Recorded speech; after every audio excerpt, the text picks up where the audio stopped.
அண்மை செய்தியாக பார்த்து வருகிறோம். கேரள மாநிலம் முண்டக்கை அருகே புஞ்சரி மட்டம் என்ற கிராமத்தில் 26 குடும்பங்கள் வசித்து வந்த நிலையில் ஒருவரை கூட கண்டுபிடிக்க முடியாத சோகமானது நிகழ்ந்திருக்கிறது. அது தொடர்பான அண்மை செய்தியை பார்த்து வருகிறோம்.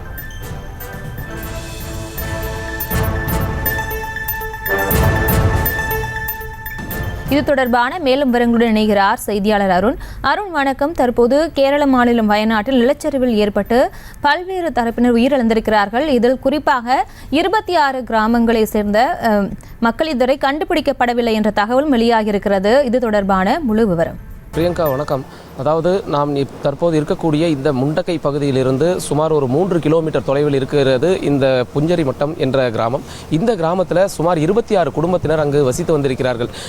நேற்று முன்தினம் ஏற்பட்ட இந்த நிலச்சரிவு மற்றும் இந்த காட்டாற்று வெள்ளத்தில் சுமார் 150க்கும் மேற்பட்டோர் இந்த முண்டக்கை மற்றும் சூரல்மலை உள்ளிட்ட பகுதிகளில் உயிரிழந்த நிலையில் தற்போது இந்த புஞ்சரி மட்டம் என்ற பகுதியில் 26 குடும்பங்கள், ஒரே கிராமத்தைச் சேர்ந்த குடும்பங்கள் காணாமல் போயிருப்பது தற்போது தெரிய வந்திருக்கிறது.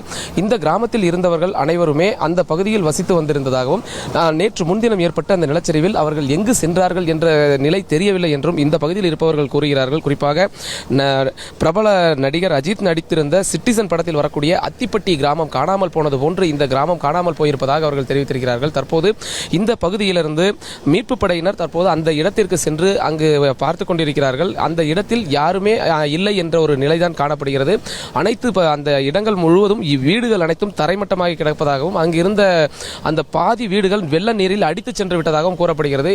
அங்கு நேரடியாக மீட்பு படையினர் அங்கு செல்வதற்கான மிகப்பெரிய ஒரு சிக்கல், இடையூறுகள் இருப்பதாக கூறப்படுகிறது. ஏனென்றால் அந்த வழி முழுவதுமாக செல்லக்கூடிய வழியானது காட்டாற்று வெள்ளமாக வந்து கொண்டிருக்கக்கூடிய நிலையில் அந்த பகுதிக்கு செல்வது மிகப்பெரிய ஒரு காரியமாக இருக்கிறது. இருந்தாலும் அந்த பகுதிக்கு சென்று மீட்பு படையினர் அங்கு மீட்பு பணிகளை தற்போது துவங்கி இருக்கிறார்கள். தொடர்ந்து மீட்பு பணியானது நடைபெற்று வருகிறது. இந்த முண்டகை பகுதியில் பார்த்தீங்கன்னா ஏற்கனவே நேற்று காலை முதல் நடைபெற்று வரக்கூடிய இந்த மீட்பு பணியில் ஏராளமானோர் மீட்கப்பட்டிருக்கிறார்கள். தொடர்ந்து மீட்பு பணியானது நடைபெற்று வருகிறது.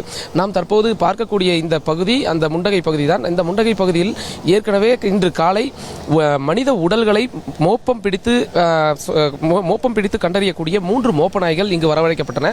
அந்த மோப்ப நாய்களை வைத்து மண்ணில் புதையுண்டவர்களின் நிலையை அறிவதற்கான காவல்துறையினர் ஒரு சோதனையை மேற்கொண்ட நிலையில் எந்தெந்த இடத்திலெல்லாம் மனித சடலங்கள் இருக்கிறது என்பதை அந்த மோப்ப நாய்கள் கண்டறிந்து சென்றிருக்கின்றன. அந்த அடிப்படையில் தற்போது நாம் பார்த்துக் கொண்டிருக்கக்கூடிய இந்த பகுதியில் 5 உடல்கள் இருப்பதாக கண்டறியப்பட்டது. அந்த அடிப்படையில் தான் தற்போது ஒரு உடல் மட்டும் அங்கிருந்து மீட்கப்பட்ட நிலையில் மேலும் 4 உடல்களை தேடும் பணியானது தொடர்ந்து நடைபெற்று வருகிறது. அதேபோன்று அந்த இடத்திற்கு சற்றே அருகில் மேலும் ஒரு 3 பேரின் உடல்கள் இருப்பதாக கண்டறியப்பட்டிருக்கிறது.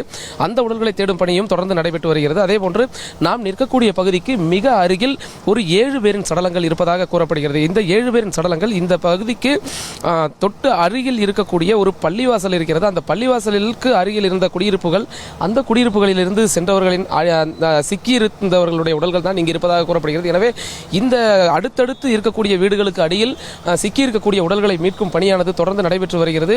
காலை முதல் தொடர்ந்து மழை பெய்து வரக்கூடிய நிலையில தான் இந்த பணிகள் தொடர்ந்து நடைபெற்று வருகிறது. மழை பெய்தாலும் எந்தவித சுணக்கமும் இன்றி இந்த மீட்பு பணிகளானது தொடர்ந்து நடைபெற்று வருகிறது. இருப்பினும் இந்த 26 பேர் நிலை, அதாவது இந்த புஞ்சரி மட்டம் என்ற கிராமத்தில் இருந்த 26 பேரின் நிலை என்ன என்பது தொடர்பாக தொடர்ந்து இந்த மீட்பு படையினரும் காவல்துறையினரும் சேர்ந்து விசாரணை மேற்கொண்டு வருகிறார்கள். இந்த நிலையில தான் இந்த பகுதியிலிருந்து செல்லக்கூடிய இந்த காற்றாற்று வெள்ளமானது மலப்புரம் பகுதிக்கு சென்று கொண்டிருப்பதால் அங்கும் சிலரது உடல்கள் மீட்கப்பட்டிருக்கின்றன என்று தெரிய வருகிறது. அந்த மீட்கப்பட்டோரின் உடல்களில் இங்கு இருந்தவர்களின் யாராவது இருக்கிறார்களா என்ற அடிப்படையில் விசாரணையானது நடத்தப்பட்டு வருகிறது. தொடர்ந்து மீட்பு பணியானது நடைபெற்று வரக்கூடிய நிலையில் இன்னும் மொத்தமாக உயிரிழந்தவர்களில் 60% உடல்கள் மட்டும்தான் மீட்க முடியும். மீதமுள்ளவர்களின் சடலங்கள் முழுமையாக மீட்கப்பட முடியாது என்று இங்கு இந்த மீட்பு பணியில் ஈடுபட்டு இருக்கக்கூடிய பேரிடர் மீட்பு குழுவினரை தெரிவிப்பதுதான் மிகப்பெரிய ஒரு சோகத்தை ஏற்படுத்தி இருக்கிறது. பிரியங்கா,